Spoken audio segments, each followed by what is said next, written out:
Pierre, nous y allons. 20h30. Eh bien, merci, Pierre Président. Chers amis, Attends que Pierre te le feu vert. C'est bon, ouais. Merci, cher Président, chers amis, Nous commençons cette nouvelle année par un carrefour doctrinal très important. Vous le comprendrez mieux quand vous aurez entendu notre Président Henri Lesquin. Mais je vous le présenterai tout à l'heure plus en détail, Henri Lesquin. D'abord, je voudrais remercier l'équipe qui nous permet de réaliser ces émissions et ces réunions avec chaque jour, à chaque séance, un peu plus de qualité. Je cite Victoire Bétis, honneur aux dames. De temps en temps, on va applaudir à la fin. Pierre de Tirmont, qui est la cheville ouvrière de ce dispositif, et Maxence Dulou, qui nous a aidés. Merci à eux, merci de leur bonne volonté. Merci pour leur gentillesse et leur disponibilité. Le troisième, c'est Maxence Dulou. Dulout, on prend ce T. Maxence Dulou. Voilà. Donc ce soir, on le réapplaudit. Mais auparavant, je voudrais à vous qui êtes dans la salle, à vous aussi qui nous regarderez plus tard, ou qui nous regardez dès à présent en direct, vous souhaiter la meilleure année possible, mais je vais y revenir sur les vœux. Tout d'abord, je voulais commencer, comme d'habitude, rapidement, par les annonces de la paroisse. Donc, je vous rappelle qu'après nous avons clôturé l'année avec le 12 décembre, la rencontre du jeudi de Christian Vanès sur le thème « L'identité française en péril », qui a été une excellente réunion, je pense, une excellente séance. Nous avons ce soir l'honneur d'entendre notre président dans un carrefour doctrinal. En mars, le 19 mars, nous aurons Jean-Louis Harouel sur le thème de ses libres réflexions sur la peine de mort. Alors je suis en train, vous avez compris, je n'ai pas parlé de février, parce que je suis en train de voir qui on peut faire venir en février. En avril, nous tiendrons un colloque sur l'inclusion, nouvel avatar de l'utopie égalitaire. Et j'ai d'autres projets, Roland Hureau et Charles Gave, dont je vous reparlerai plus tard. Mais d'abord, je voudrais mieux vous présenter Henri de Lesquin. Il semble que ça va de soi, on le connaît, tout le monde le connaît, mais puisque c'est lui qui parle ce soir, je crois qu'il n'est pas mauvais, inutile de rappeler qu'il est actuellement président du Carrefour de l'Horloge. Dont il a été en 1974 cofondateur avec Yvan Blot. Et à l'époque, ça ne s'appelait pas le Carrefour de l'Horloge, mais ça s'appelait le Club de l'Horloge. Il en est président depuis 1985, donc ça fait quelques quinquennats, vous voyez, qui se succèdent les uns après les autres, et toujours avec le même bonheur en ce qui le concerne. C'est un haut fonctionnaire issu de l'école polytechnique et de l'école nationale d'administration, donc ce qu'on appelle un souhait de belle-mère. Il aurait pu faire une carrière extraordinairement brillante, mais il l'a faite d'ailleurs, mais il aurait pu faire une carrière encore plus brillante s'il n'avait pas choisi, en fait, de mettre son talent, son intelligence et la profondeur de ses analyses au service de la patrie. Et il mène depuis toujours un combat sans relâche contre l'idéologie mortifère de la gauche qui menace l'identité de la France jusqu'à la survie de son peuple. Alors je précise qu'il préside en outre le Parti national libéral et qu'il a dirigé Radio Courtoisie pendant 11 ans, de 2006 à 2017. Il a aussi créé Radio Athéna, que vous regardez, ceux qui nous regardent en direct aujourd'hui, pour ceux qui nous regardent en direct aujourd'hui, la radio du Carrefour de l'Horloge, et il est l'auteur de nombreux ouvrages ou interventions, dont notamment La politique du vivant, Qu'est-ce que la nation et Penser l'antiracisme. Donc, nous sommes ravis ce soir, une fois de plus, d'entendre notre président. Et je me fais un point d'honneur à chaque début d'année de lui demander, et il accepte toujours bien volontiers, de venir nous éclairer un peu et de nous apporter une pensée dont nous avons grand besoin. Mais auparavant, je voudrais vous souhaiter à tous, à ceux d'abord qui sont dans la salle, à ceux qui nous écoutent, à ceux qui nous regardent, la meilleure année possible. La meilleure année possible pour vous-même, pour votre santé d'abord, pour vos espoirs, pour vos projets. La meilleure année possible pour vos proches, pour ceux que vous aimez, pour ceux que vous estimez. La meilleure année possible pour notre patrie, devenue la proie d'esprits égarés dans les fantasmes de ce qu'ils croient être la bien-pensance, dans les déterminations absurdes d'une révolution des fondamentaux de notre société. Je pense à la réalité homme-femme, à la famille réelle, à l'identité profonde et séculaire du peuple de France. Notre patrie, prisonnière de dogmes venus d'ailleurs, aussi incompréhensibles que biscornus, notre peuple victime de la férocité de la finance internationale et de ses féaux au pouvoir qui s'apprêtent à lui piller le fruit de sa vie de travail, pensez à la réforme des retraites, à ces petites économies de précaution, suivez l'évolution de l'assurance vie, suivez le taux d'intérêt du livret A et vous me comprendrez. Notre patrie et son peuple écrasés par la dictature du vivre ensemble, cette utopie devenue meurtrière au quotidien, sans parler de la dimitude de plus en plus exigeante et du remplacement systématique de sa population. Notre patrie, effacée de la scène internationale, réduite à une gesticulation de pacotille, à la traîne des véritables puissances, mais qui persiste, en tout cas son chef, à se penser le penseur du monde. Les propos que tiendra ce soir notre président contribueront certainement à réveiller l'espérance, à tracer les lignes nouvelles de notre salut. C'est pourquoi, en terminant cette annonce, je crois être le porte-parole de vous tous, présents aux spectateurs, pour souhaiter à Henri de Lesquen une année riche, une année fructueuse et combative pour cette France que nous aimons tant. Bonne année, Président.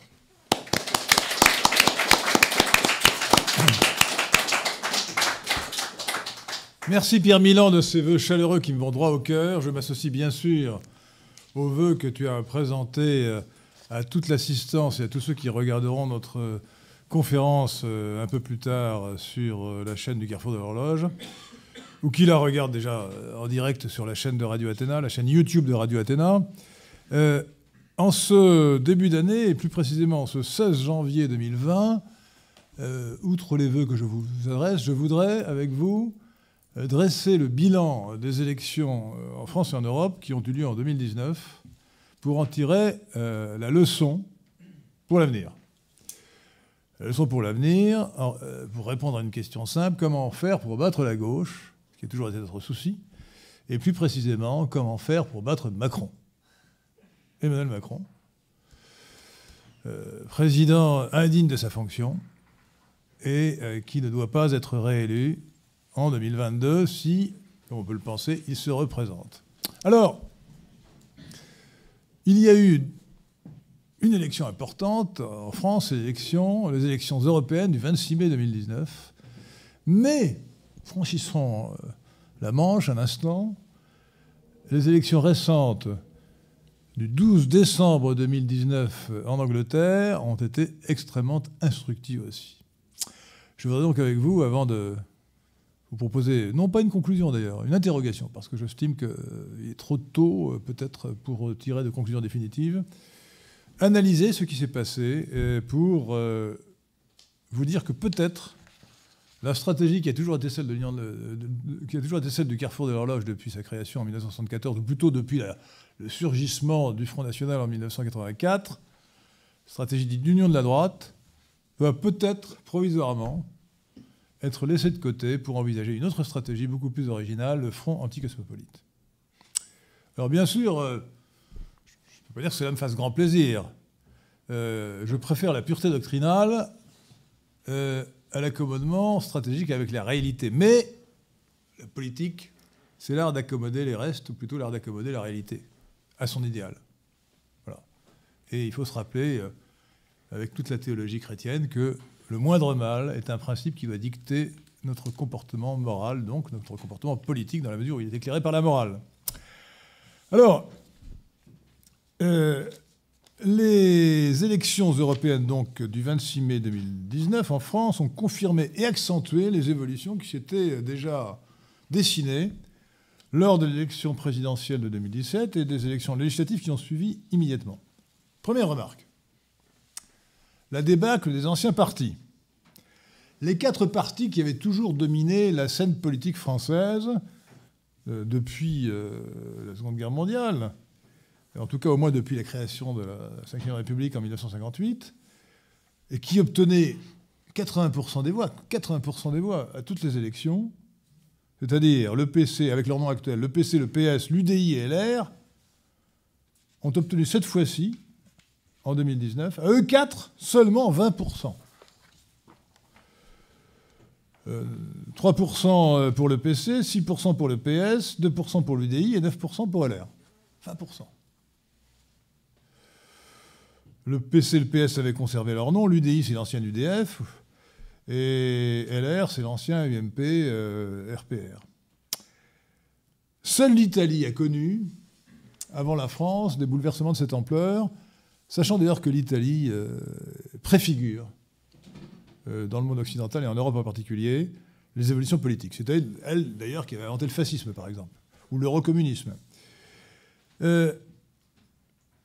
Les facteurs qui sont en cause sont, à mon sens, les suivants. Primo, bien sûr, l'érosion à long terme du Parti communiste, liée à l'effondrement de l'URSS, au recul du marxisme, qui est depuis 1968, et mai 1968 en particulier, évincé par l'idéologie cosmopolitique, le cosmopolitisme. Le PC italien, lui, les Italiens sont très intelligents, et en politique en particulier, le PC italien s'est métamorphosé. D'abord, il a inventé l'eurocommunisme, et ensuite, il est devenu un parti social-démocrate. Il a changé de nom, Parti démocrate. Second facteur, l'apparition de partis thématiques. L'apparition de partis thématiques. Essentiellement, se centraient sur l'immigration, le Front National, ou sur l'écologie, les Verts. Étant observé au passage que ces partis ont élargi leur offre politique sans perdre leur aspiration initiale. Tertio, troisième facteur, le discrédit des partis dits de gouvernement, justement parce qu'ils avaient gouverné et qu'ils n'avaient pas su gouverner, qu'ils avaient donc déçu l'électorat. Quarto, la naissance de nouveaux partis de remplacement. La France Insoumise, par exemple, pour le PC, LRM pour le PS, qui ont cannibalisé l'électorat des anciens partis. La débâcle des anciens partis est un des symptômes du fossé qui s'est creusé entre le peuple et l'oligarchie cosmopolite, qui explique la naissance et le développement du populisme. Mais il est aussi le reflet de la capacité machiavélique de l'oligarchie cosmopolite à renouveler son offre politique pour abuser les électeurs. Et j'en viens évidemment à la mutation du PS, Parti socialiste. Car la mutation de l'électorat est cependant moins grande qu'en apparence, moins grande aussi qu'en Italie, si on pense que le LRM, la République en marche, c'est une mutation du Parti socialiste. En Italie, par exemple, la Ligue, qui a d'ailleurs elle-même subi une mutation en devenant un parti national alors que c'était un parti du Nord, en devenant un parti anti-immigration alors que c'était un parti fédéraliste, eh bien la Ligue de Matteo Salvini, qui était tombée à 6% des voix, est remontée à plus de 30% des voix, alors que le Front National en France, lui, est resté stable à peu près à 20-23% des voix. Le M5S, le mouvement 5 étoiles, est un parti crypto-écologiste d'un type nouveau. Au contraire, en France, le parti dit de la République en marche est en réalité une mutation du Parti socialiste, un PS mutant, donc un faux semblant. N'oublions pas que Emmanuel Macron a d'abord été membre du Parti socialiste. Il avait sa carte du Parti socialiste. Il a été, lors de l'élection présidentielle de 2012, conseiller économique de François Hollande. Il a ensuite été son conseiller économique à l'Élysée, puis il a été ministre de l'économie jusqu'en août 2016, avant de démissionner. Donc on a affaire à un socialiste. Un socialiste reconsidéré, mais un socialiste. D'autant plus que la plus grande partie, le noyau des cadres dirigeants de LRM vient du PS. Il faut aussi, d'ailleurs, quand on s'intéresse aux idées et aux convictions, se rendre compte que les idées profondes de François Hollande et celles d'Emmanuel Macron sont quasiment identiques. Pour le savoir, ne prenez pas tellement les discours officiels de Hollande, prenez ce qu'il a dit dans le livre de 900 pages de Davé et l'homme. Un président ne devrait pas dire ça. Et alors, effectivement, il a dit le fond de sa pensée. Vous apercevez que c'est tout à fait pareil.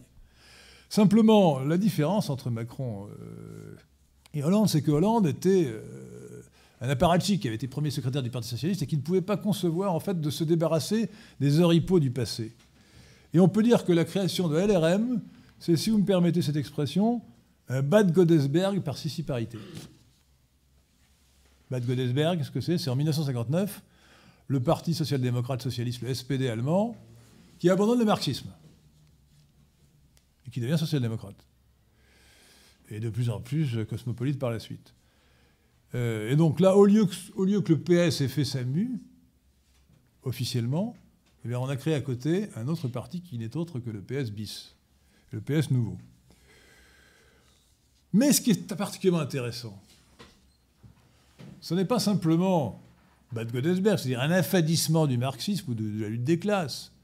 En 1959, le SPD, le Parti socialiste allemand, a abandonné la lutte des classes officiellement, le marxisme, pour dire qu'il était le parti du peuple allemand tout entier, mais il voulait quand même faire du socialisme, faire de la redistribution massive. La mutation donc en question, celle qui conduit du PS à LRM, de Hollande à Macron, reflète celle que toute la gauche a subie après mai 68, en passant du collectivisme au cosmopolitisme. Il est essentiel, pour comprendre la situation politique, et surtout la situation métapolitique de la France et du monde, et en particulier du monde occidental, de savoir que la gauche, qui est fondamentalement l'expression idéologique de l'utopie égalitaire, a deux pôles antagonistes. Le collectivisme, c'est-à-dire le socialisme, le marxisme, le communisme, et le cosmopolitisme qui a donné aujourd'hui Macron. Et qu'on appelle habituellement de manière impropre, le mondialisme, le libéralisme libertaire, ce qui est idiot d'ailleurs, etc., l'idéologie des droits de l'homme, et que Macron appelle le progressisme. Le progressisme, c'est un terme de propagande utilisé par Macron dans un double but d'ailleurs, pour accaparer l'idée de progrès, parce que le progressisme est un mot formé à partir du mot progrès, et en même temps pour abuser les électeurs de la gauche collectiviste qui ont l'habitude de se considérer comme des progressistes, de croire que le progressiste c'est un semi-communiste. Troisième remarque, et qui est peut-être la plus inquiétante d'ailleurs, c'est le retour en France de la lutte des classes. Le retour de la lutte des classes. Notre ami Feu Yvan Blot, qui nous a quittés malheureusement tristement à 70 ans en 2018, pardon. En 2018, et nous avons commémoré en 2019, un an après, en octobre 2019, sa disparition, avait fait un livre qui n'était pas terminé, j'espère qu'il paraîtra un jour, posthume, sur la lutte des classes. Il m'avait dit qu'il avait été frappé, mais il découvrait la Lune d'une certaine manière. Dans le 16e arrondissement, quand il parlait des gens du peuple, comme on dit, ou des Gilets jaunes en particulier, du mépris du bourgeois du 16e arrondissement pour le peuple, à un point extrême. Et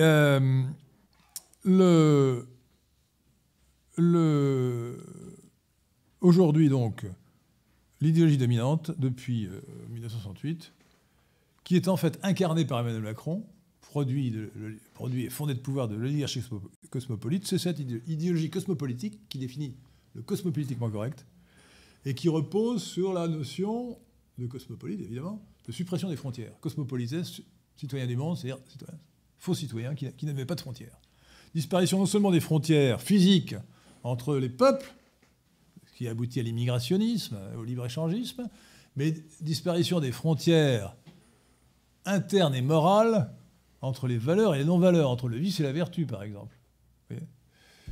Je viens d'être condamné par la Cour de cassation, je vais aller devant la Cour européenne des droits de l'homme pour avoir dit que je cite la phrase qui a été condamnée, qui était un tweet, les transgenres sont des vicieux ou des malades qui relèvent de l'hôpital psychiatrique. Alors, je vous répète, cette phrase a été condamnée, donc elle est considérée comme un délit. Bon. Alors, je vais aller dans la Cour européenne des droits de l'homme pour dire, écoutez, je réclame la liberté de jugement scientifique, ou la liberté de jugement moral. Voilà. Je vous rappelle d'ailleurs que Jeanne d'Arc avait été condamnée pour s'être travestie en homme. Alors, vous verrez que ce procès n'est pas une référence. Bien. Alors, le retour de la lutte des classes, donc, est un drame. La mutation du PS a permis à la gauche cosmopolite de brouiller les cartes, d'autant que subsistait un PS canal historique. Ce qui fait que les électeurs bourgeois ne se sont pas rendus compte qu'en fait, en votant pour LRM, ils votaient pour un PS à nouveau visage. Les étiquettes ont un grand mot en politique. Les mots, ils sont souvent des choses, au moins dans les élections. Beaucoup d'électeurs de droite qui n'auraient jamais voté pour un parti se disant socialiste, en se disant mon portefeuille, ont pu voter pour LRM, considéré comme un parti ni droite ni gauche. Aujourd'hui, aux dernières élections, donc, le 26 mai 2019, 50% au moins des électeurs de la liste LRM aux européennes étaient des électeurs se considérant même comme de droite et qui avaient voté auparavant pour les partis dits de droite. Neuilly-Auteuil-Passy, c'est la référence. Auteuil-Passy, c'est-à-dire le 16e arrondissement de Paris, et Neuilly-sur-Seine, vous connaissez, a voté à 50% quasiment pour la liste LRM. À Versailles, qui n'est pas spécialement de gauche, vous le savez peut-être, la liste LRM n'a obtenu que 30%, mais parce que Bellamy, le candidat LR, est de Versailles. Mais il n'a eu que 27%. Il a été doublé par la liste LRM. Les bourgeois ont rallié Macron en masse. Ce phénomène qu'il faut rapprocher du mouvement des Gilets jaunes montre que l'on assiste en France à un retour de la lutte des classes, alors que celle-ci s'était atténuée au profit de la lutte des races qui résulte de l'invasion immigrée. Quatrième remarque, la propagande sur les dangers écologiques imaginaires est une méthode d'escamotage des dangers migratoires bien réels, eux. Le succès du parti écologiste n'est pas très étonnant. À partir du moment où les Français subissent un battage médiatique gigantesque, systématique, permanent, sur un certain nombre de bobards, et sur le bobard le principal qui est le réchauffement climatique, alors je n'ai pas le temps de développer le sujet, mais je vous signale qu'on consacrait, il y a déjà quelques années, en 2010, un prix Lysenko, prix de la désinformation scientifique attribué à Jean Jouzel du GIEC et à Nicolas Hulot, bien connu, sur le réchauffement climatique, qui est extrêmement relatif et qui surtout ne doit strictement rien à l'homme. Bon, c'est un bobard. C'est un bobard organisé dans un but idéologique. Le bobard du réchauffement climatique est probablement aussi, bien que je n'ai pas étudié beaucoup la question, Pierre Minon l'a peut-être fait, le bobard sur la biodiversité, sert à alimenter la peur. La peur, et c'est grâce à la peur qu'on transforme le peuple en foule, selon le principe de Gustave Le Bon. Affolés par la crainte de la catastrophe planétaire, les gens perdent le sens commun. Et puis, ce catastrophisme écologique, entretenu par le GIEC, vise en premier lieu à promouvoir le projet de gouvernement mondial. Que si, en émettant du gaz carbonique, quelque part, on réchauffe la planète de manière catastrophique, eh bien, on sait que les vents portent le gaz carbonique que nous émettons partout. Je me signale en passant, on ne le dit jamais assez, mais il faudra le dire aux catastrophistes, que simplement en respirant, vous tous là autour de moi, qui respirez, puisque vous respirez, vous prélevez de l'oxygène dans l'air et vous expirez du gaz carbonique. Donc si vous en croyez le GIEC, votre simple existence contribue au réchauffement climatique. J'espère que vous vous sentirez coupable. Bien. Et comme je suis convenable, je ne parlerai que du gaz carbonique.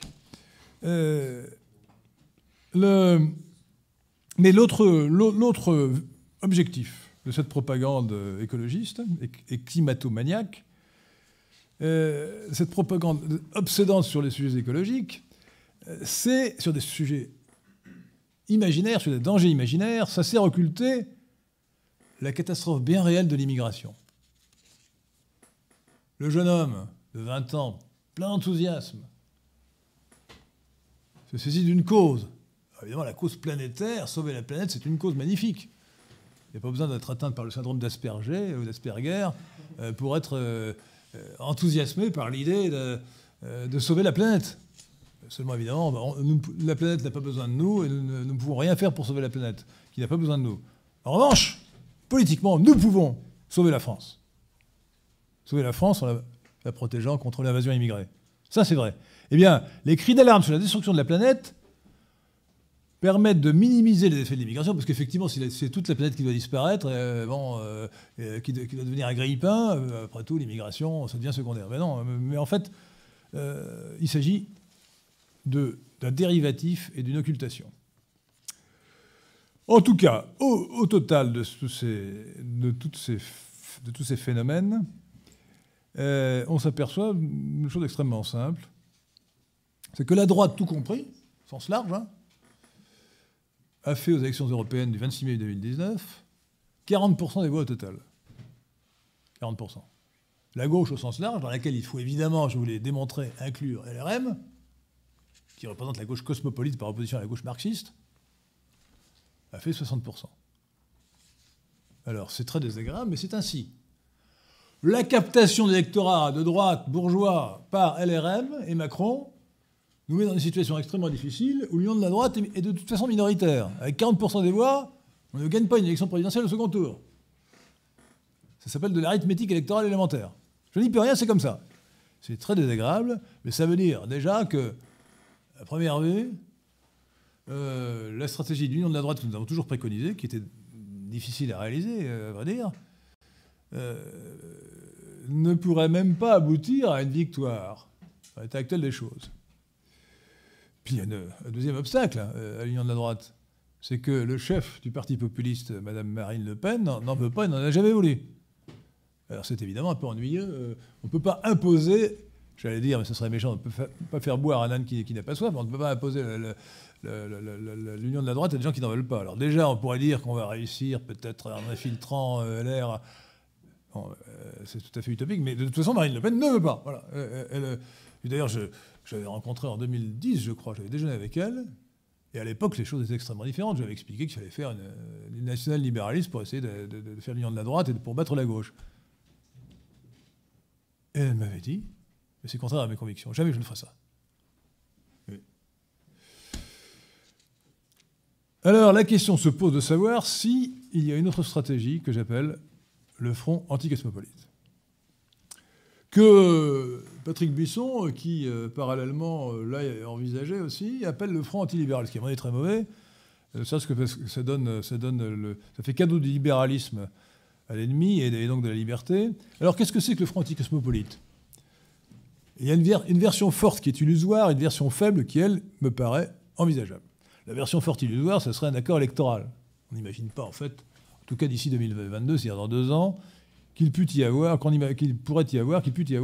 un accord électoral entre Mélenchon et Le Pen, et Marine Le Pen. C'est impossible. Donc la version forte est à exclure comme utopique. En revanche, la version faible, c'est l'union de la droite, c'est pas l'union de la droite, c'est le report des voix, c'est-à-dire le front anticosmopolite dans les urnes. Le report des voix au second tour, pour la présidentielle, et aussi peut-être pour certaines élections législatives, certains scrutins, report des voix de Mélenchon sur Le Pen, partant du principe que Marine Le Pen sera au second tour et qu'elle aurait besoin des voix s'étant portée au premier tour pour les candidats marxistes comme Mélenchon, pour l'emporter contre Emmanuel Macron. Donc un dépassement du clivage gauche-droite, reposant sur cette analyse, à savoir qu'il y a 2 pôles antagonistes de la gauche, donc il faudrait s'allier avec un des pôles, le pôle collectiviste marxiste, contre l'ennemi principal, qui est Macron et le cosmopolitisme. Vous savez, nous l'avons souvent dit, tu le sais Pierre Milan, nous l'avons souvent dit, en politique, enfin nous avons répété la leçon apprise de Carl Schmitt, l'un de nos maîtres à penser. En politique, il faut définir l'ennemi principal. L'ennemi principal, c'est Macron, qui incarne l'oligarchie cosmopolite, qui incarne l'idéologie cosmopolitique. C'est l'homme qui vous dit la culture française n'existe pas, l'art français n'existe pas, qui dit la France est coupable de la colonisation. Cet homme est immonde. Je dis bien, il est immonde. Je ne parle pas des photos où il était en train de se faire tripoter par des congoïdes qui font des gestes que je n'ose même pas reproduire parce qu'ils sont obscènes. Ah, mais c'est ça, nous sommes représentés par un bouffon. Un bouffon. Entre parenthèses, je rappelle, il faut quand même se rappeler ça. Là, nous sommes aujourd'hui le 16 janvier 2020 et on parle beaucoup, heureusement, maintenant et enfin, du scandale de la pédophilie à propos de Gabriel Matzneff. Je me permets quand même de rappeler ceci. Madame Brigitte Trogneux, qui était à l'époque mariée, mais qui était donc à l'époque mariée et mariée avec un autre, et mère de 3 enfants, dont l'aîné était plus âgé que Emmanuel Macron, avait Emmanuel Macron dans sa classe, il avait 14 ans. Elle avait 25 ans de plus, 39 ans. Et semble-t-il, ce serait la justice sans décider, mais il semble qu'elle l'ait connue de manière intime. Eh bien, c'est ce qu'on appelle le délit d'atteinte sexuelle sur mineur. 5 ans de prison à l'époque, aujourd'hui 10 ans. Bon. Voilà, alors évidemment, ils ont régularisé, ils se sont mariés, etc. Mais enfin, voilà ce qui nous représente aujourd'hui. Donc il faut répéter, je le répéterai après moi en sortant, TSM, tout sauf Macron. Oui, c'est simple. Mais en politique, il faut simplifier. Depuis le surgissement du Front National aux élections européennes de 1984, nous avions toujours fait la promotion de l'union de la droite en proclamant pas d'ennemis à droite. Il faut continuer à dire pas d'ennemis à droite d'ailleurs. Mais la situation électorale a tellement changé que ce n'est plus jouable. Alors, ce qui est intéressant à voir, c'est que la stratégie de dépassement du clivage droite-gauche a déjà existé. Le clivage droite-gauche, qu'est-ce que c'est ? C'est l'opposition entre la gauche et ce qui n'est pas la gauche qu'on appelle la droite. Il existe depuis 3 siècles, non pas depuis 2 siècles. On le dénomme ainsi depuis une journée de 1789, quand, à propos du vote sur le veto du roi, les partisans du veto se sont mis à droite du président, à la constituante, et les opposants se sont mis à gauche. En fait, le clivage gauche-droite existe depuis ce que Paul Hazard, H-A-Z-A-R-D, Paul Hazard, dans un grand livre intitulé « La crise de la conscience européenne », et qui a daté de 1680-1715, donc ça remonte à cette période-là. Fin du règne de Louis XIV. Il a résumé l'évolution des esprits en disant en 1680, les Européens de l'Ouest pensaient comme Bossuet. En 1715, ils pensaient comme Voltaire. Pas tout à fait pareil. Voilà.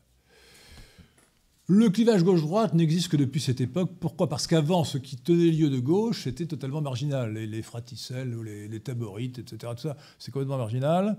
C'est depuis que la gauche a pris de l'importance qu'il y a un clivage droite-gauche. La gauche a son unité substantielle, c'est l'expression de l'utopie égalitaire avec sa dualité entre collectivisme et cosmopolitisme.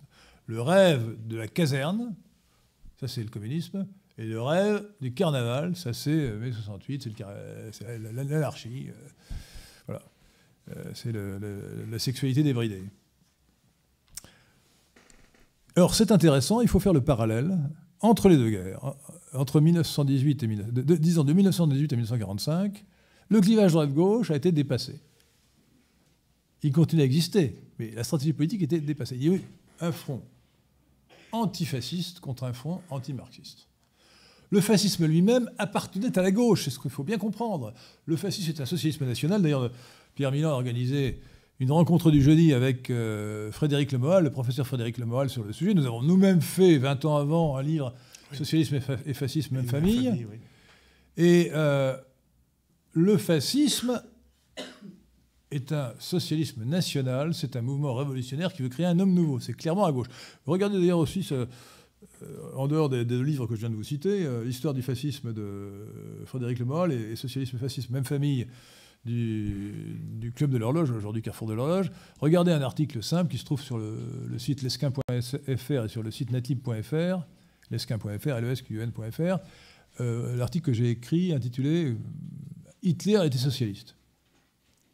Parce que le parti de Hitler, c'était le NSDAP, en français, en mettant l'ordre des mots qui n'est pas le même qu'en allemand, Parti socialiste national des ouvriers allemands.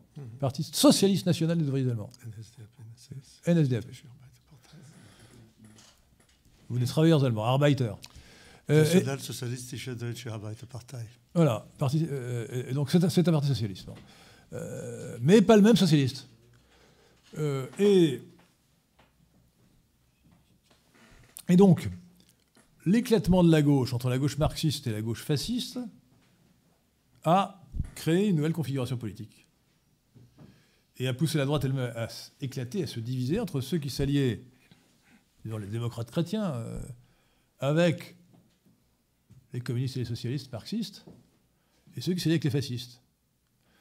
C'était le cas en particulier en Allemagne, en Italie et en Espagne, bien sûr, avec une grosse différence, c'est-à-dire que la droite, alliée au fascisme, était minoritaire et subjuguée ou soumise au fascisme en Allemagne et en Italie, alors qu'elle avait le pouvoir en Espagne, où le parti fasciste de José Antonio Primo de Rivera était évidemment relativement minoritaire dans le pouvoir franquiste. L'alliance politique de la Seconde Guerre mondiale entre l'URSS d'un côté, communiste,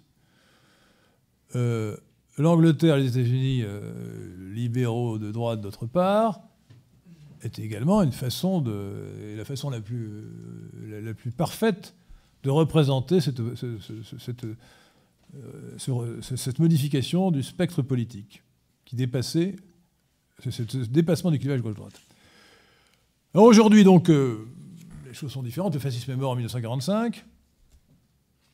Mais on peut imaginer qu'il y ait non plus un front anti-marxiste contre un front antifasciste, mais un front anti-cosmopolite contre un front antipopuliste. C'est d'ailleurs un peu ce qu'a voulu jouer Emmanuel Macron lors des élections européennes, en disant nous sommes les progressistes et nous opposons aux populistes ou aux nationalistes. Vous voyez, il a raison, sauf que tout l'enjeu, c'est de détacher les électeurs de la gauche collectiviste, socialiste, marxiste, du candidat cosmopolite Macron, pour qu'il vote au second tour pour un candidat populiste donc de droite au sens large, disons, par hypothèse, Marine Le Pen. Alors, aujourd'hui, si vous voulez, les choses sont assez différentes de ce qu'elles étaient encore récemment. En 2017, excusez-moi, il fallait voter Fillon au premier tour. Parce que c'était. D'abord, Fillon et Macron n'étaient pas les équivalents, comme certains le disent à tort. Fillon avait beaucoup de défauts, évidemment. Il l'a montré d'ailleurs en appelant à voter pour Macron le soir du premier tour. Mais François Fillon avait d'abord un programme qui était quand même assez bon. Enfin, en tout cas, c'était le moins mauvais des 11 programmes, des programmes des 11 candidats. Et puis, il était évident que l'oligarchie cosmopolite n'en voulait pas, et qu'elle voulait imposer Macron. C'est-à-dire une raison suffisante sans doute pour s'opposer à Macron, qui était le candidat de l'oligarchie cosmopolite.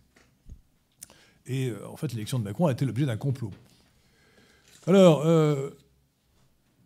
aujourd'hui, on ne peut plus compter à vue humaine, du moins à court terme, sur le surgissement d'un candidat valable du parti LR.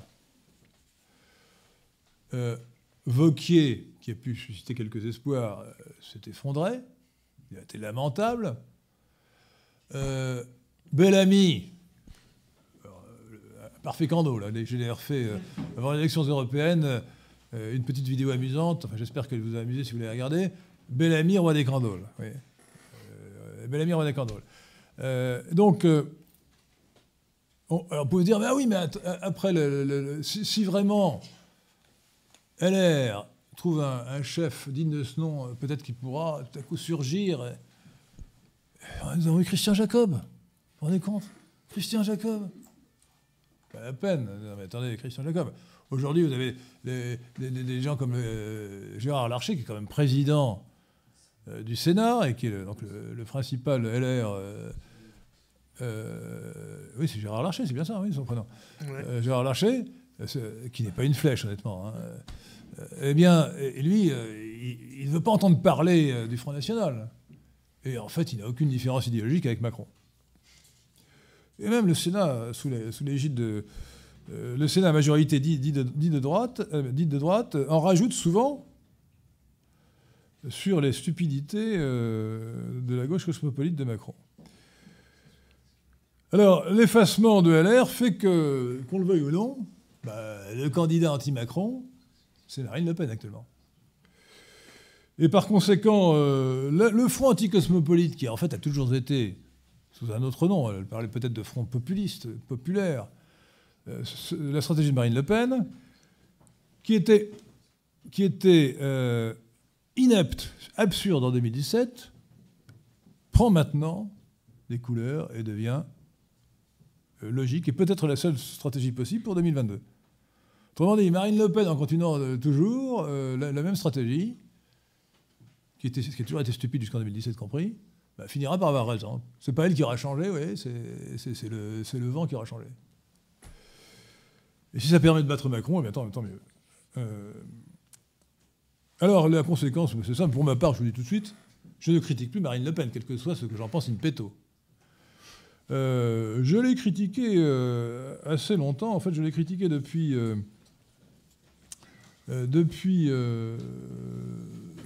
décembre 2014, quand elle avait fait rentrer Sébastien Chenu au Rassemblement national, au Front national à l'époque.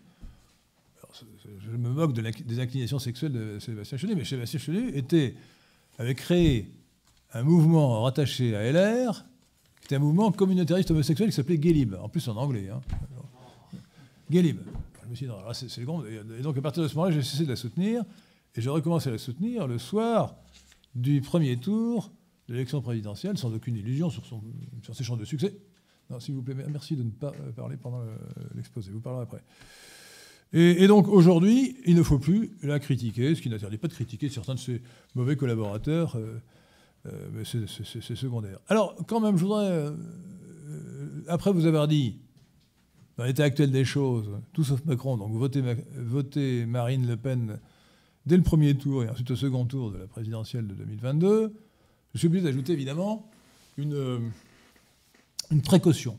On va dire des considérations de prudence, parce que l'avenir n'est jamais sûr, et surtout en politique.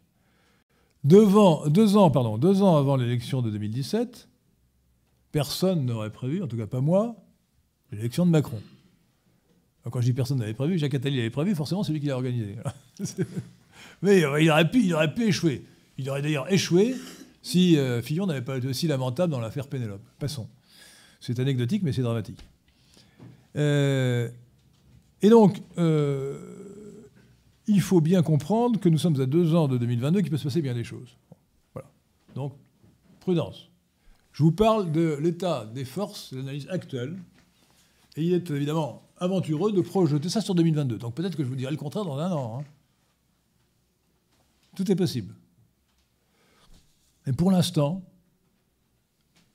analyse instantanée, en ce 16 janvier 2020, voilà ce qu'on peut dire, en étant extrêmement prudent sur l'avenir. D'autre part, autre précaution à prendre, les élections européennes ne sont pas toujours significatives. Souvenez-vous par exemple que Villiers a 2 fois été brillant et a caracolé en tête des élections européennes. Il n'a jamais transformé l'essai, comme on dit au rugby. Hein. Jamais. Et vous avez un exemple absolument incroyable de l'autre côté de la Manche. Hein. Nigel Farage.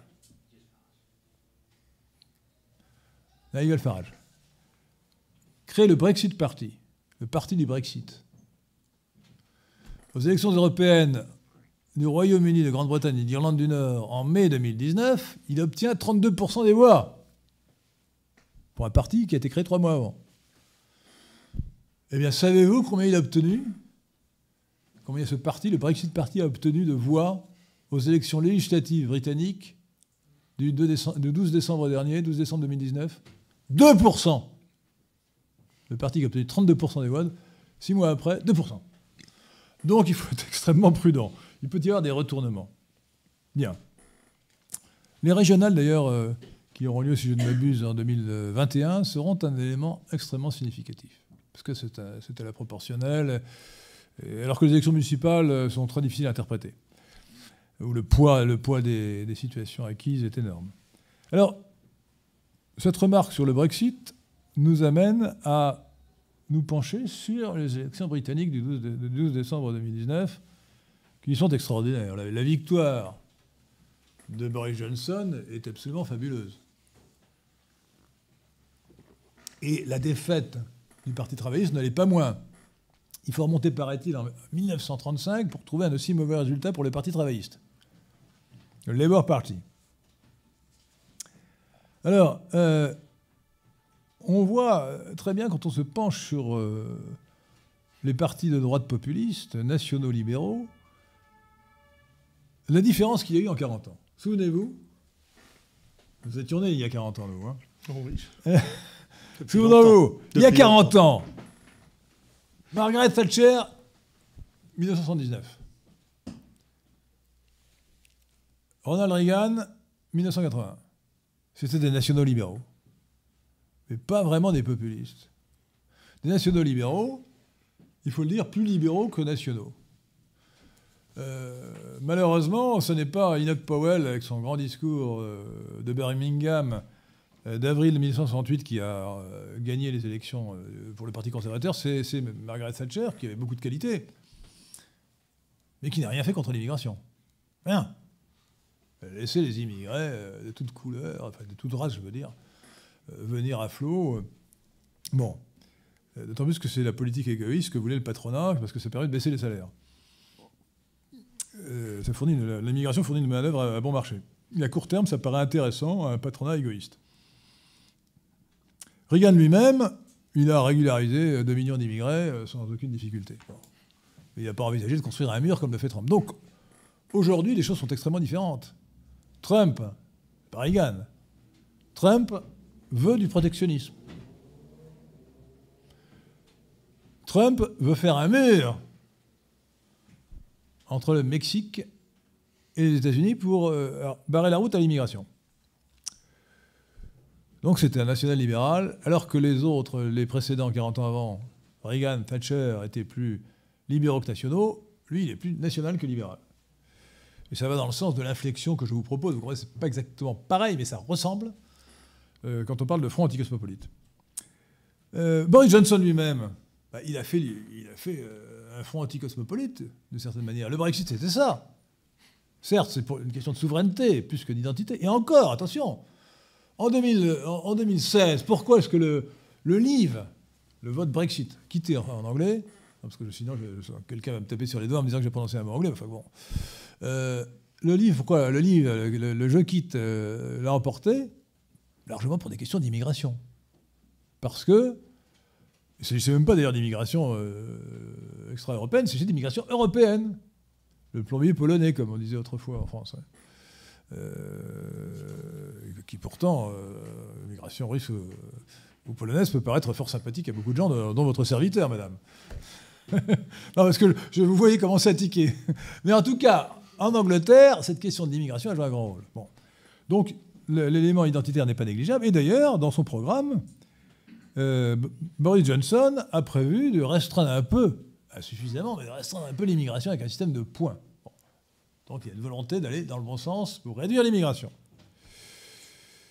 Mais, ce qui est aussi très significatif, c'est que Boris Johnson, comme Kaczynski, par exemple, ou Viktor Orban, Kaczynski en Pologne, Viktor Orban en Hongrie, eh bien, il donne dans ce que certains appellent l'illibéralisme. En fait, c'est synonyme d'anticosmopolitisme. Mais ça veut dire aussi quand même qu'on fait un peu de social. Vous savez, le national-libéralisme, je vais les résumer simplement pour que tout le monde comprenne ce que ça veut dire. Les gens qui me disent « Mais comment peut-on combiner le nationalisme et le libéralisme, c'est contradictoire ?» Je dis « Pas du tout. C'est simple à résumer. Le national-libéralisme, c'est moins d'impôts, moins d'immigrés. De manière plus radicale encore, brûler le code du travail et virer les immigrés. Pas le contraire. Pas le contraire. Non, voilà. Donc c'est simple à comprendre. Mais aujourd'hui, il faut continuer à dire virer les immigrés, peut-être à dire moins d'impôts aussi, d'ailleurs, que moins d'immigrés. Mais brûler le code du travail, ça ne me paraît pas un élément de programme qui soit crédible pour un front anticosmopolite, bien entendu. Bon.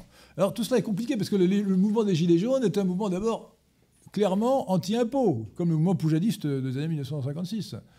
Puisque les gens des Gilets jaunes se sont levés contre un impôt sur l'essence. Forcément, puisque c'est ce qu'on appelle la France périphérique, c'est-à-dire les Français de sang, refoulés des quartiers de l'immigration des grandes villes, et qui ont besoin de leur voiture pour aller travailler. Alors, pour en venir à l'Angleterre, en oubliant un instant les Gilets jaunes, eh bien, le résultat de cette campagne géniale de Boris Johnson, conseillé par son conseiller génial Dominic Cummings, ça a été que une grande partie, peut-être un quart ou un tiers des électeurs travaillistes de toujours, ont voté cette fois-ci conservateur pour le Brexit, parce que le Parti travailliste était ambigu sur le sujet, donc ils avaient l'impression d'être trahis, et ensuite parce que Boris Johnson leur a promis d'augmenter le SMIC et leur a promis de renflouer le NHS, National Health Service, le service de santé national. Alors honnêtement, ça me révulse d'une certaine manière, parce que c'est un système soviétique inventé par, comment il s'appelait, le successeur de Churchill, Attlee, juste après la libération, pour donner des soins gratuits à tout le monde. C'est un système abominable, mais les Anglais sont attachés. Alors voilà, il faut tenir compte des réalités, et donc il a eu raison de le faire. La question donc aujourd'hui, très simplement, est de savoir si Marine Le Pen peut réaliser avec le Rassemblement national une opération analogue avec l'immigration comme thème porteur au lieu de l'Europe. Je crois que c'est faisable. Je crois que c'est faisable en capitalisant sur l'impopularité de Macron. Il faut qu'aujourd'hui, nous ne sommes plus à dire aux gens de voter pour, il faut leur dire de voter contre. Non pas malheureusement voter pour un programme national libéral idéal, sacrifions la pureté doctrinale aux réalités politiques. Les Gilets jaunes, d'ailleurs, d'une certaine manière, d'ailleurs désagréable, ont un peu réalisé sur le terrain les travaux pratiques du Front anticosmopolite, parce que ça a commencé, comme je l'ai dit, par un mouvement populiste clairement de droite, qui a été peu à peu, à la suite des violences policières qui ont repoussé les gens bien, en laissant les Black Blocs et autres saloperies d'extrême gauche, d'une certaine manière, ce mouvement des Gilets jaunes a réalisé sur le terrain le front anti-Macron, donc anti-cosmopolite. Alors voilà, en résumé, la stratégie de Marine Le Pen, qui était absurde et vouée à l'échec en 2017, cette stratégie du front anti-cosmopolite ou du front populaire populiste, peut la mener à la victoire en 2022. Elle n'a pas besoin d'en changer. C'est merveilleux. Elle n'a pas besoin d'aller contre sa nature. La victoire de Marine Le Pen contre Macron au second tour de la présidentielle de 2022, c'est tout le mal qu'on peut souhaiter à Marine Le Pen. Pour la France, l'essentiel est d'en finir avec l'infâme Emmanuel Macron, ce traître à la patrie. Je vous remercie.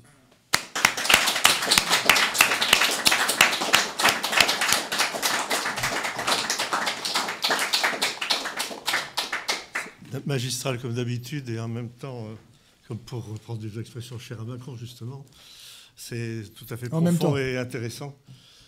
Nous allons passer à la séance de... Merci Henri d'avoir consacré du temps et de la réflexion pour nous montrer un nouveau chemin en fait, en quelque sorte, pour notre activité et pour la France.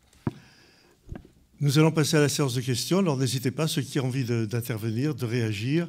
Seulement, entre-temps, je voulais le faire plus discrètement, mais je n'ai pas pu. Je vais demander à quelqu'un d'entre vous de bien vouloir me remplacer ici, parce que je dois m'absenter. Je suis désolé, je n'ai pas pu le faire plus discrètement. Donc c'est pour ça que je vous ai décidé depuis tout à l'heure, si vous voulez venir ici à ma place. Mon colonel, venez, viens, tu vas présider. Allez, viens. Allez, viens. Ah ben si on a un remplaçant, voilà. Alors c'est formidable. Merci beaucoup, monsieur. Avec une jolie veste... Ah non, il n'y a pas de veste, il y a un chemise, tant pis. Allez. Désolé, mais les contraintes horaires m'obligent à partir. Je voulais le faire très discrètement. Raté. Alors allez-y, posez la question, alors je vous écoute. Est-ce qu'il faut parler dans le micro? Oui, donc pour ceux qui ne me connaissent pas, Laurent Gervais, alors plusieurs remarques suite à votre intervention. Alors déjà, je ne suis pas entièrement d'accord avec vous sur le national-socialisme. Je suis d'accord qu'il a une partie de ses origines à gauche, mais il a aussi, disons, certaines valeurs de droite, la défense de l'or, la défense de la vie, la défense de l'identité. Je pense que c'était une synthèse, on va dire, entre le meilleur de la gauche, enfin les politiques socialistes, puisque le national-socialisme a réussi économiquement et socialement, et le meilleur de la droite. Je suis en désaccord avec vous sur Fillon. Fillon est un candole, il l'a montré dans toute sa carrière politique, c'est un soumis. Il était membre du Bilderberg, il a annoncé qu'il ferait une blitzkrieg sur les acquis sociaux. Vous l'avez dit vous-même, dès le soir du premier tour, il a appelé, 5 minutes après les résultats, il a appelé à voter Macron. Sous Fillon, enfin sous la présidence Chirac, c'est quand même la loi Perben, c'est Sarkozy avec la suppression de la double peine, c'est sous Sarkozy la théorie du genre. Donc je pense que Fillon serait moins mauvais président que Macron. Là, je suis d'accord avec vous, mais je pense quand même que les choses seraient à peu près les mêmes. Je me félicite des victoires de Johnson et de Trump, mais Johnson, vous le savez aussi sans doute, a fait régulariser des centaines de milliers d'immigrés et qu'il a des origines également cosmopolites, notamment turques, juives, etc. Trump ne semble pas lutter tant que ça contre l'immigration clandestine, puisque j'ai lu, alors après il faut confirmer ou pas, que cette année, l'immigration illégale aux États-Unis avait battu des records. Et il semble également défendre une immigration de travail. Et d'ailleurs, sous Trump, si on compare les chiffres, il n'y a pas eu plus d'expulsions que sous Obama, dans les mêmes, si on tient compte des mêmes périodes, on va dire. Et alors là où je suis entièrement d'accord avec vous, c'est que l'Italie est un laboratoire politique, entièrement d'accord avec vous, entièrement d'accord sur l'émergence du fascisme, entièrement d'accord sur le fait, disons que c'est un précédent, l'union entre Salvini et le mouvement des 5 étoiles. Alors vous avez parlé d'eurocommunisme. Alors je ne sais pas si ça a fait école, je ne connais pas bien le sujet, donc j'aimerais, si possible, que vous le définissiez. Alors l'eurocommunisme, c'était simplement une forme de transitoire, ça n'a plus beaucoup d'intérêt d'en parler. C'était une manifestation d'émancipation du Parti communiste italien qui lui a permis de se distinguer de l'Union soviétique et de reprendre son indépendance. Alors sur Fillon, mais je n'ai pas une très bonne opinion de Fillon. En fait, le problème de philosophie politique, c'est de savoir s'il faut, au nom de la pureté, refuser le choix du moindre mal. Je crois que c'est une erreur complète. Je crois que le vote utile peut être utilisé de manière inutile et nuisible, mais le principe du vote utile est tout à fait est une nécessité politique. Il est idiot de ne pas voir qu'il y a une différence lorsqu'il y a une différence. En 2017, on savait plusieurs mois à l'avance que le candidat qui serait élu, ce serait soit Emmanuel Macron, soit François Fillon. On savait que Marine Le Pen n'avait strictement aucune chance. On savait qu'elle avait des chances d'être au second tour, on savait qu'elle ne pouvait pas être élue. Bon. Donc par conséquent, le vote pour Marine Le Pen au premier tour, c'était un vote de témoignage qui n'avait aucun intérêt. Alors, si on pense qu'il n'y a aucune différence entre Macron et Fillon, on peut... Attendez, vous avez parlé... Alors, effectivement, on peut dire à ce moment-là qu'il fallait voter ni pour l'un ni pour l'autre. Mais il y avait une différence. Il y avait une différence dans le programme. Il y avait une différence évidente dans le fait que Fillon était refusé par l'oligarchie cosmopolite. Sa politique aurait certainement été très différente. Alors, je ne fais pas de politique fiction, je ne sais pas ce qui serait exactement passé, mais à mon avis, il ne fait pas de doute que sa politique internationale, au moins, aurait été différente de celle de Macron, et que Macron était le pire qu'on puisse avoir. Par conséquent, au nom de l'intérêt de la France, il ne fallait pas s'enfermer dans un idéal de pureté, il fallait voter pour Fillon pour qu'il soit au second tour. Donc ceux qui ont voté, je vous le dis parce que c'est certainement le cas d'un certain nombre d'entre vous, ceux qui ont voté pour Marine Le Pen au premier tour, vous êtes coupables, c'est à cause de vous que nous avons Macron. Donc monsieur, vous aussi, vous êtes coupable. Voilà. Voter Marine Le Pen au premier tour en 2017, c'était voter Macron. Et ceux qui sont allés au Trocadéro, dont je fais partie, je nous appelle les cocus du Trocadéro. Bon, d'accord.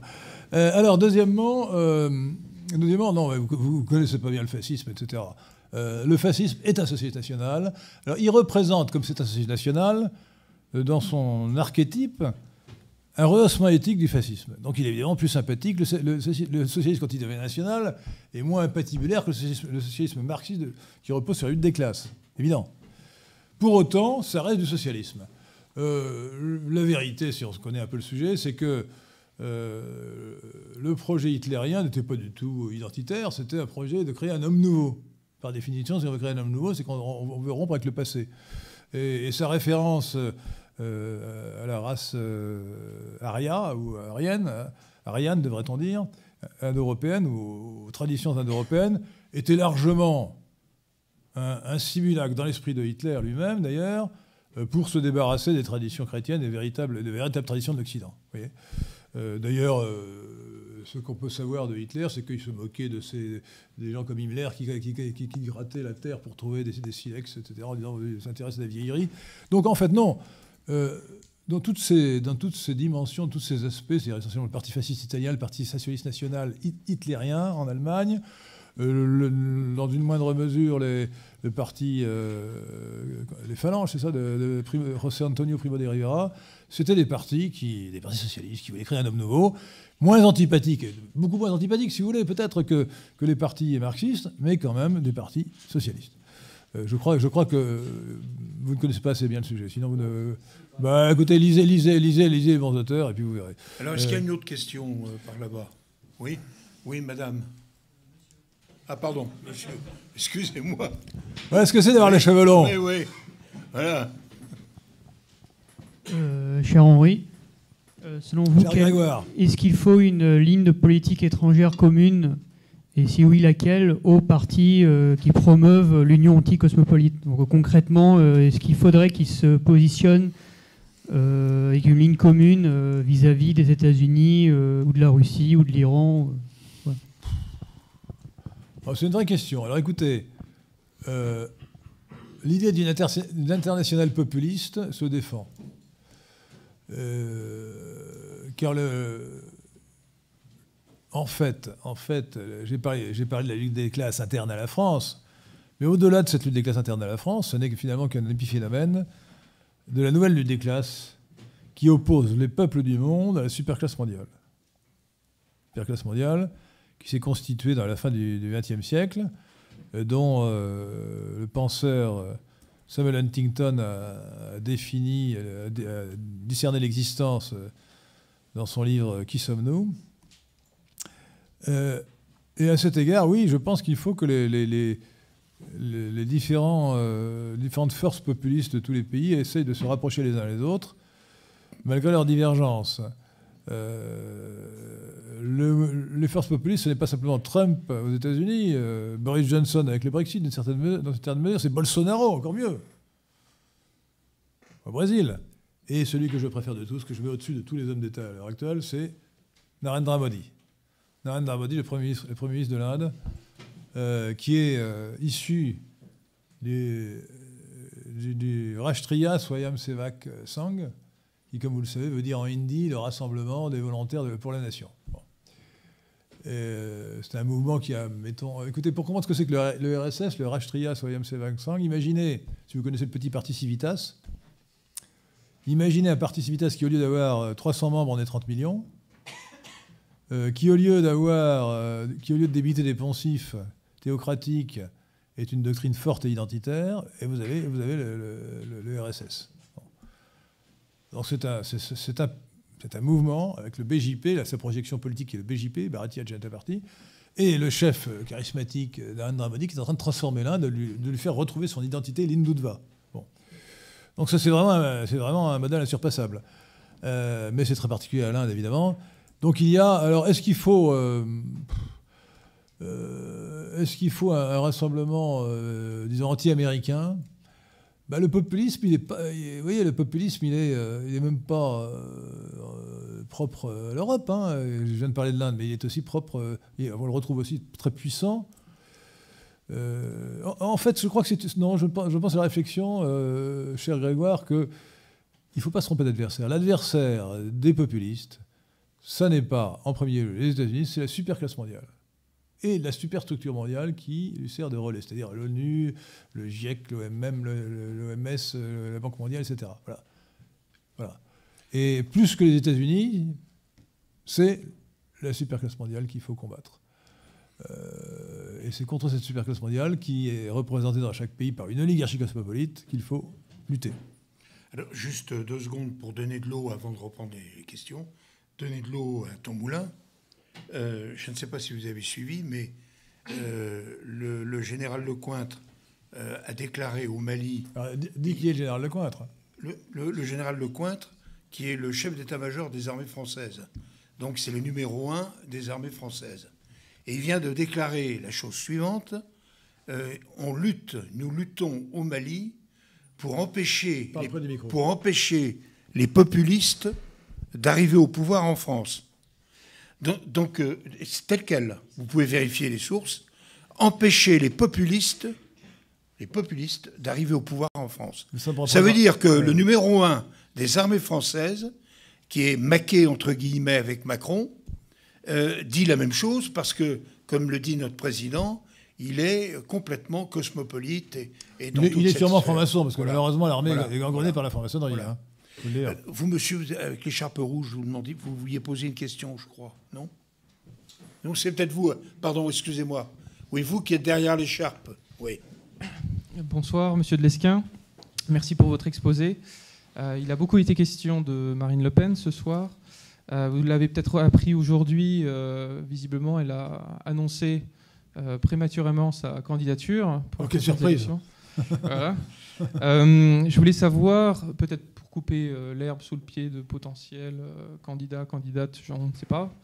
Je voulais savoir, seriez-vous prêt à soutenir la candidate qui a fait le débat d'entre-deux tours qu'on connaît, et surtout, on l'oublie parfois, qui a dansé le soir de sa défaite?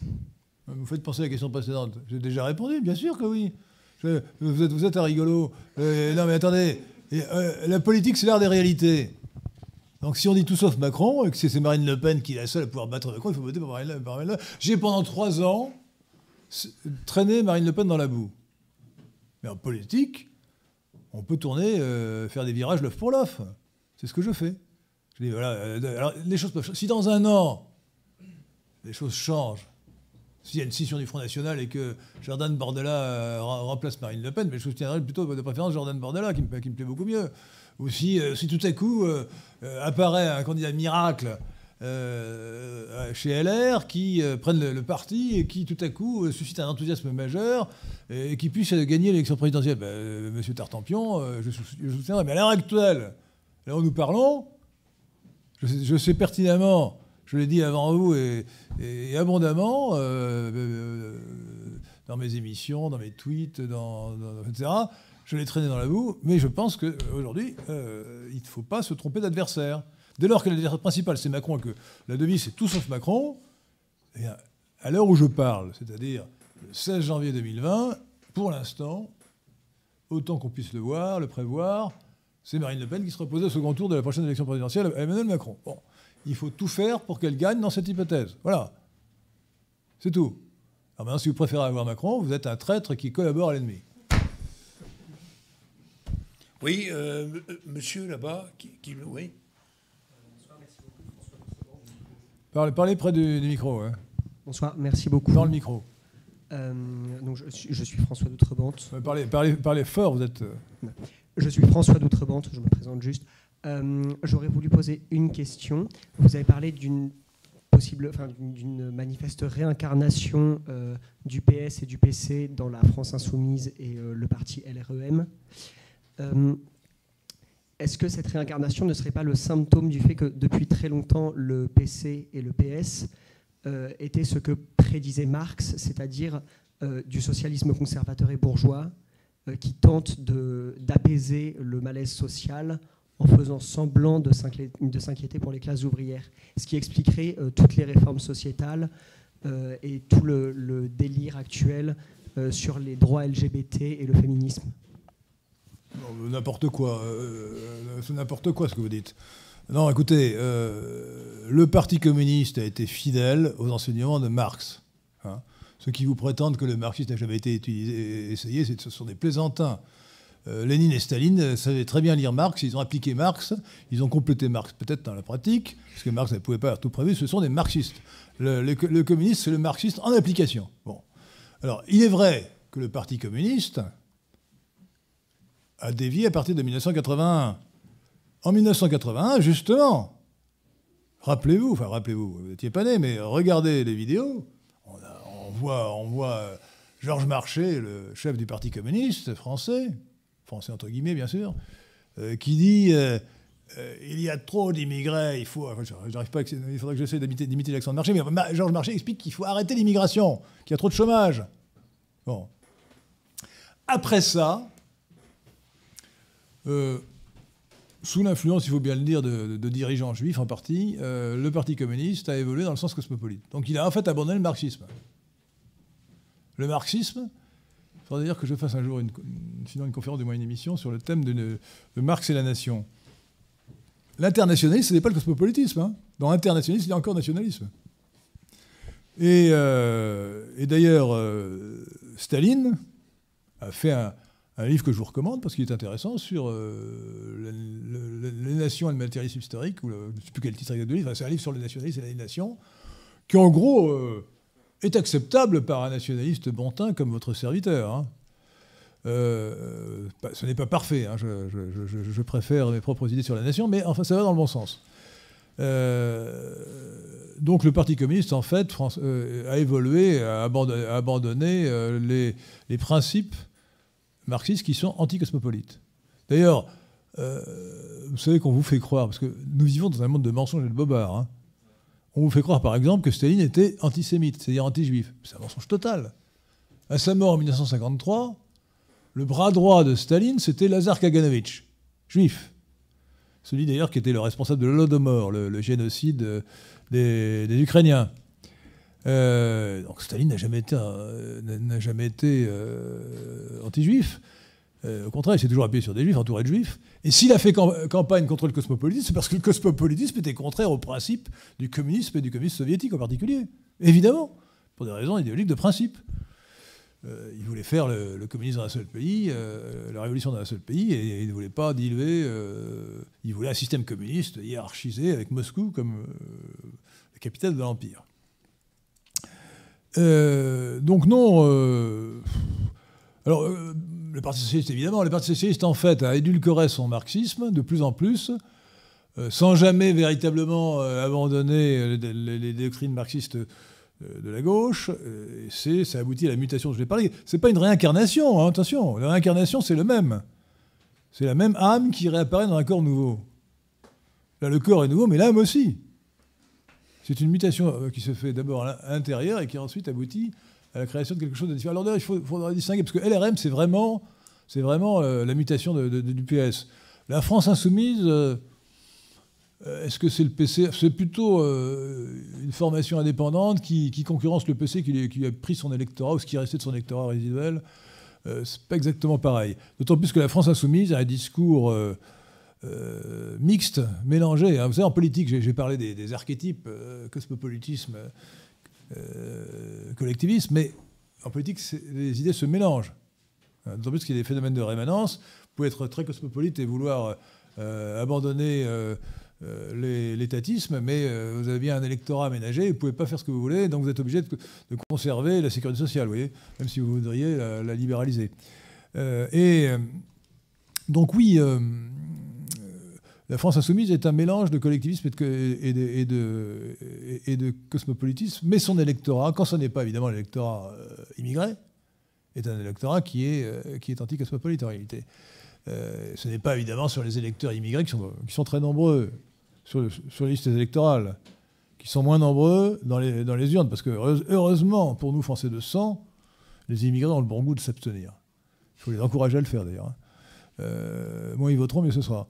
Et donc, c'est plutôt l'électorat de Mélenchon, quand il est constitué de Français de sang, ou de Français européens, les Français d'origine européenne qui ne sont pas des Français de sang, enfin, italiens, espagnols, portugais, etc., polonais, russes, qui est susceptible de se rassembler dans le front anticosmopolite que j'appelle de mes voeux pour battre Macron en 2022.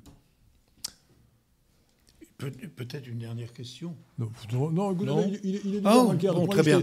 Alors, juste avant. Il faut aller jusqu'à 10h. Bon, très bien. S'il n'y a plus de questions, nous arrêterons. Alors, juste une chose que je voulais dire, ce n'est pas parce que nous avons la chance d'avoir madame qui est d'origine russe, mais je ne sais pas si vous avez vu la dernière déclaration de Poutine devant la Chambre, une déclaration extraordinaire expliquant que l'Europe occidentale était, ce qu'on sait, en pleine décadence parce qu'elle a oublié complètement ses valeurs chrétiennes. Et alors je suis bien sûr d'accord qu'en 2022, entre Macron et Marine Le Pen, il n'y a pas photo, évidemment. Il faudra voter Le Pen, mais, enfin, dans l'état actuel des choses. Dans l'état actuel des choses. Dans l'état actuel. Mais malheureusement, Marine Le Pen n'a aucune conviction religieuse. Elle s'en fout complètement. Elle s'en moque, soyons corrects. Pardon, elle s'en moque. Merci. Oui, elle s'en moque. Voilà. Et donc ça, c'est un problème. C'est un problème. C'est pas un problème. Je veux dire, bon, c'est le moindre mal. Si vous croyez que la politique c'est un monde idéal, ne faites pas de politique parce que vous n'avez même pas voté. Alors, est-ce qu'il y a une autre question? Il semblait que dans le fond, là, oui, vous, monsieur, allez-y.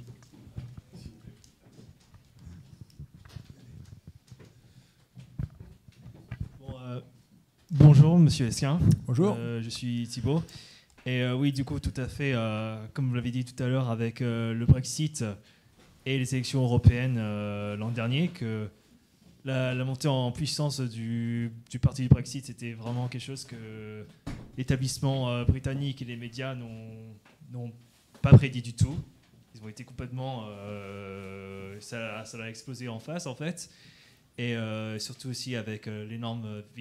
la victoire écrasante des conservateurs et aussi du fait que le parti travailliste, le Labour, sous Jeremy Corbyn, ils ont complètement dénigré leurs électeurs, leur base ouvrière en fait, ils ont travaillé pour les cosmopolites universitaires et les immigrés arabo-musulmans en fait. Et oui, du coup, moi aussi, ça m'a... Plutôt pakistanais que musulmans dans ce pays-là, en Grande-Bretagne. Ouais, en plus, en ce pas moment, beaucoup d'Arabes, surtout des Pakistanais. Oui, en ce moment, en plus, il y a un énorme scandale de gangs pédophiles, en fait, là, que personne ne va en parler, en fait. La police ne veut pas en parler, les médias ne veulent pas en parler, les politiques ne veulent pas en parler. Ça fait tâche. Et il ne veut pas s'en mêler parce qu'il ne veut pas être traité de raciste, en fait.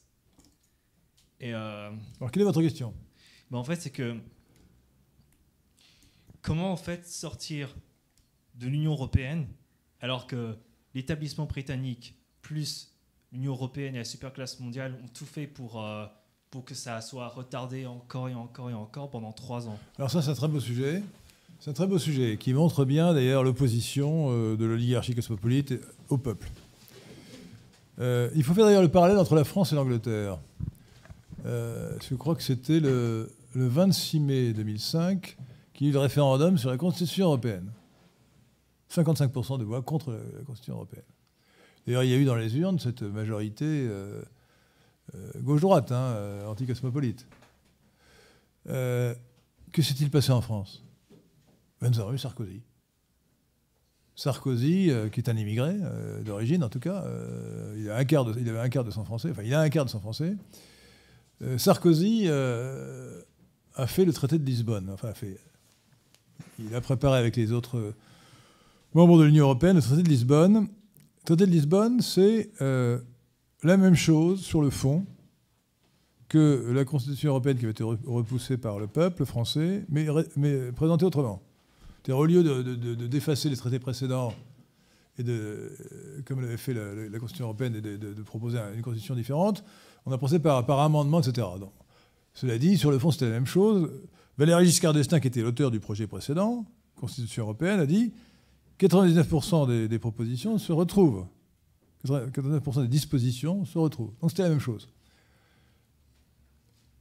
si les gouvernants français, et Sarkozy en particulier, avaient eu une once de sens démocratique, ils auraient soumis ce nouveau traité à référendum. Et ils l'auraient perdu. Parce qu'au cours de la campagne, on leur expliquait que c'était la même chose. Mais non. Sarkozy, ce traître, a fait adopter le traité de Lisbonne par le Parlement français. C'est-à-dire que le Parlement a adopté un traité qui avait été repoussé par le peuple. La forme avait changé, mais pas le fond.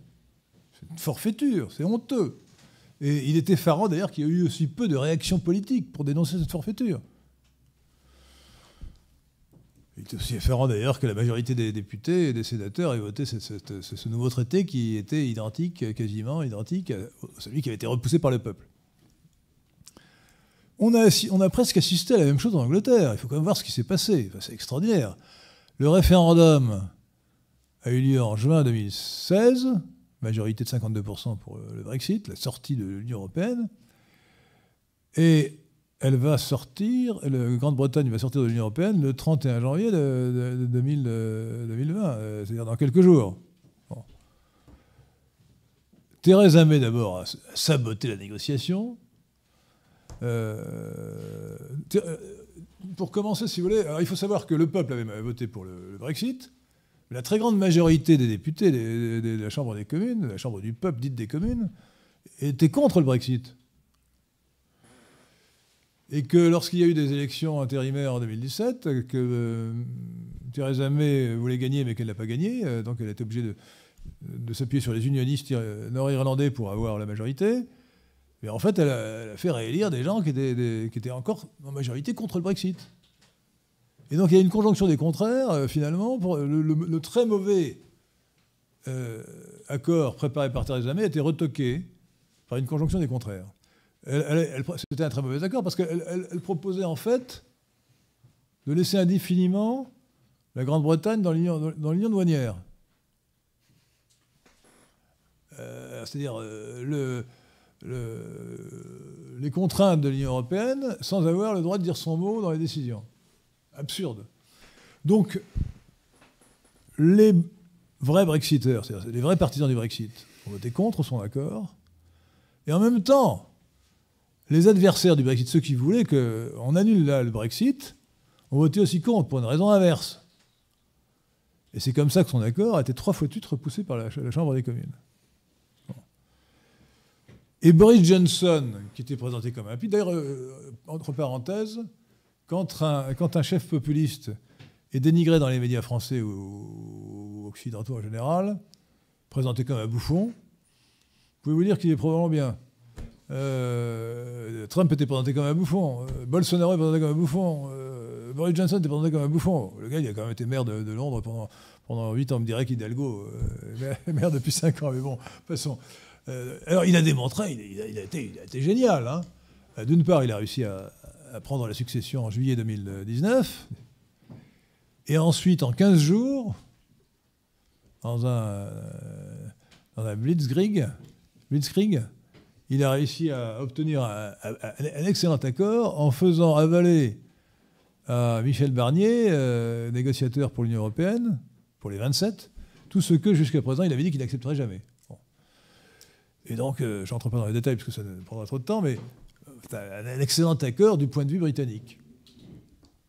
Et là, il a fait passer donc...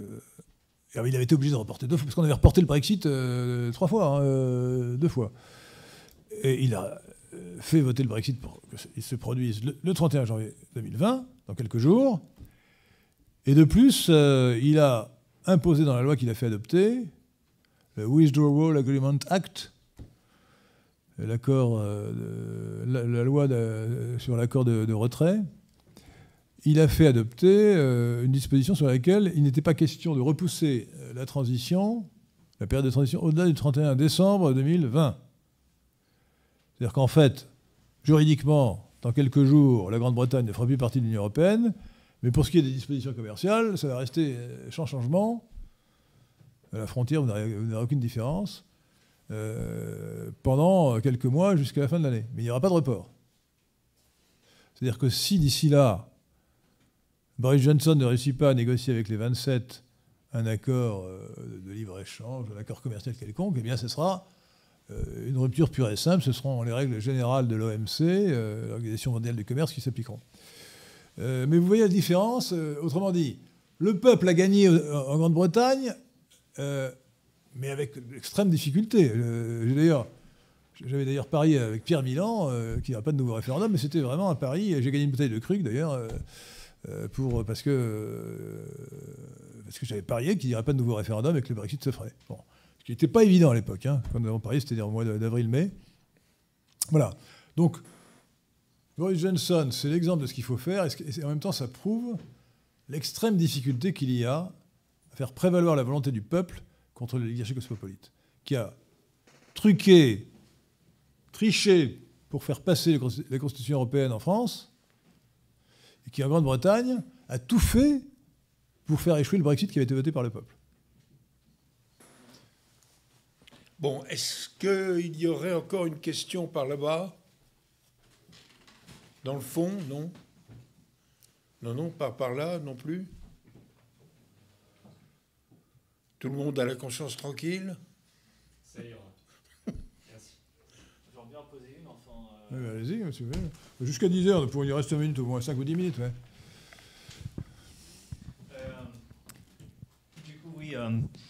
quelque chose que j'ai aussi remarqué récemment, ou depuis un certain temps aussi, c'est que, en parlant des Gilets jaunes aussi, c'est que les Gilets jaunes qu'on voit aujourd'hui, ce sont plus les mêmes qu'il y a... Je l'ai dit, ça. Ah. Si vous avez écouté, je l'ai dit. Il y a une captation du mouvement des Gilets jaunes par l'extrême gauche. Oui, par la CGT et compagnie. Non, pas par la CGT, pas vraiment par la CGT, non, pas par les syndicats, par les mouvements d'extrême gauche, par les Black Blocs, etc. Enfin par l'extrême gauche, la gauche marxiste. Quoi. Oui, du coup, et du coup, ce que je voudrais vraiment, savoir en fait, c'est que comment, si on pouvait nous-mêmes continuer ce que les Gilets jaunes ont commencé en fait, sans se faire infiltrer par tous les parasites du cosmopolitisme qui veut tout faire pour nous effacer de la surface de la Terre, en fait. Alors ça, c'est une bonne question. C'est-à-dire qu'il faut vraiment, en politique, je crois qu'il faut aujourd'hui comprendre dans la situation politique que nous connaissons en France, que nos ennemis ne sont pas des adversaires. Vous voyez, je vais faire un parallèle qui vous étonnera peut-être, avec Franco. Franco n'était pas fasciste. Franco était un homme de droite, dictateur, despote éclairé, un homme de droite, de la droite autoritaire. Non démocratique, mais de la droite autoritaire. Il a gagné, il a sauvé son pays du marxisme, du communisme, après 3 ans d'une guerre civile atroce. Bon. Et quand il a gagné la guerre civile espagnole, en 1939, il a créé un lieu de mémoire, comme on dit aujourd'hui, enfin un lieu de souvenir, je devrais dire, en l'honneur des morts de la guerre, El Valle de los Caídos, la vallée de ceux qui sont tombés au combat. Alors évidemment, il y a mis les morts nationalistes de son camp. Et il a commis, à mon sens, l'erreur de vouloir réconcilier l'Espagne en y mettant aussi les morts républicains. Quand on sait ce que les crimes ont été commis des deux côtés, mais beaucoup plus du côté républicain. Quand on sait les crimes qu'ont commis les républicains, c'était une erreur totale de réunir les deux, de croire qu'on pouvait se réconcilier. Il n'y a pas de compromis possible avec la gauche cosmopolite et marxiste. Il n'y a pas de compromis possible. Ce sont des ennemis, pas des adversaires. Vous voyez ? Et ce sont les candoles, cuck en anglais, qui s'imaginent que là on peut trouver un compromis. Ils sont des ennemis. Il ne faut pas chercher à se faire bien voir d'un ennemi. Macron est un être abominable, abject. Il ne faut pas espérer se faire bien voir de Macron. Vous voyez ? Donc la politique, on dit que la guerre est la poursuite de la politique par d'autres moyens, mais la politique, c'est aussi, d'une certaine manière, la poursuite de la guerre par d'autres moyens. C'est ce que Franco n'avait pas compris. Et j'en reviens à Franco parce que qu'est-ce qui s'est passé finalement ? Finalement, comme il n'a pas mené un combat idéologique, ce sont les idées de gauche qui l'ont emporté après sa mort. En plus, il a choisi un crétin pour le succéder comme roi. Et le résultat, c'est la profanation. Sanchez, le président du Conseil espagnol a fait déterrer son cadavre pour l'extraire de la vallée de la vallée de Los Caídos, de la vallée de Los Caídos. Vous voyez, et ça prouve bien que pour eux, c'est l'ennemi. Quand on vous considère, eux nous considèrent comme des ennemis irréductibles. Nous devons les considérer de la même manière. Sinon, nous perdrons. C'est seulement en sachant qu'en face de nous, nous avons des ennemis que nous pouvons gagner.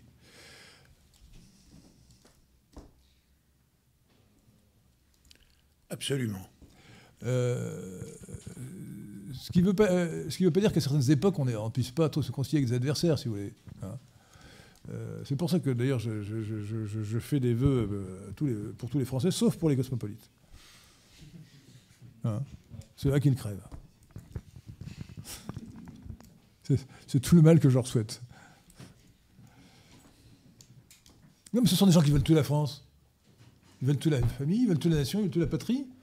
Qu'est-ce que vous voulez ? Il n'y a aucune conciliation possible, sauf qu'ils peuvent se convertir. Mais tant qu'ils restent cosmopolites, ce sont des ennemis irréductibles. Oui. Et pour aller dans le sens de notre président, parce que ça m'a horrifié, cette affaire des Los Caídos, c'est que le roi d'Espagne, qui est une nullité, son père, qui était une nullité, ils n'ont pas bougé d'un pouce, rien. Quitte à faire roi, c'est Franco. Et le roi Juan Carlos, qui existe encore, rien. Pas un geste, pas un regret. Bon, c'est lamentable. Lamentable. Vous savez que Philippe VI, parce que ces crétins de journalistes disent Felipe VI, comme s'il fallait dire Philippe II pour Philippe II, peut-être. Philippe VI, le roi actuel, n'a même pas voulu d'ailleurs de cérémonie religieuse pour son sacre.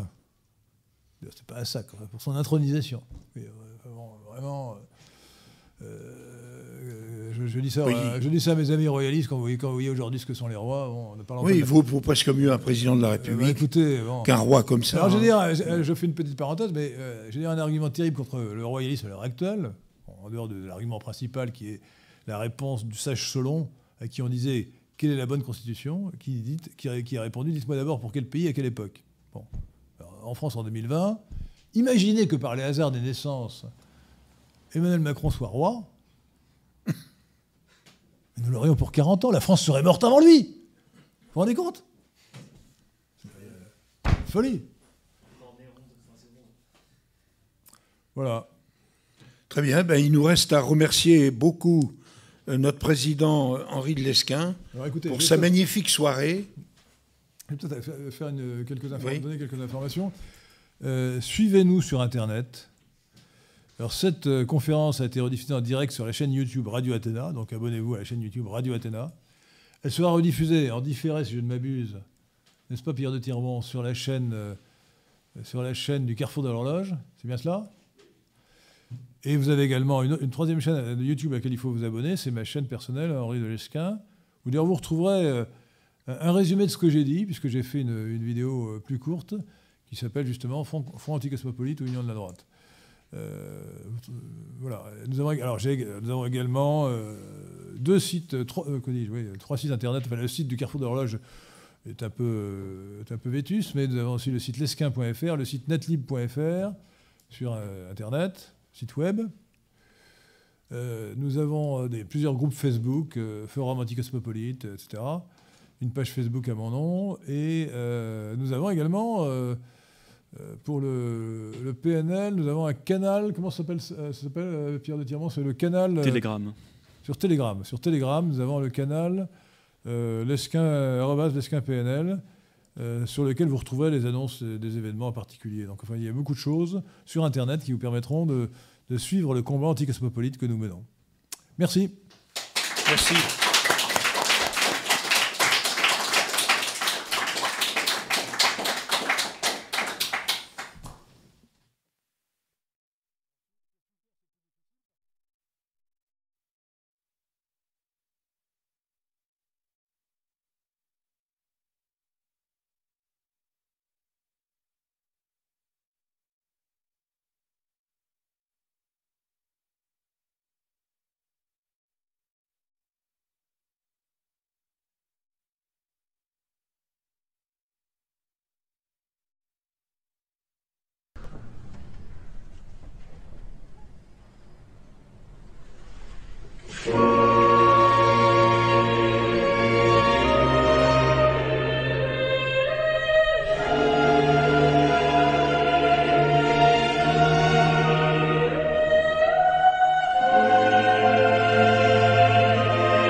J'annonce que lundi, Adrien Abosi recevra François Bousquet. Bonne soirée à tous.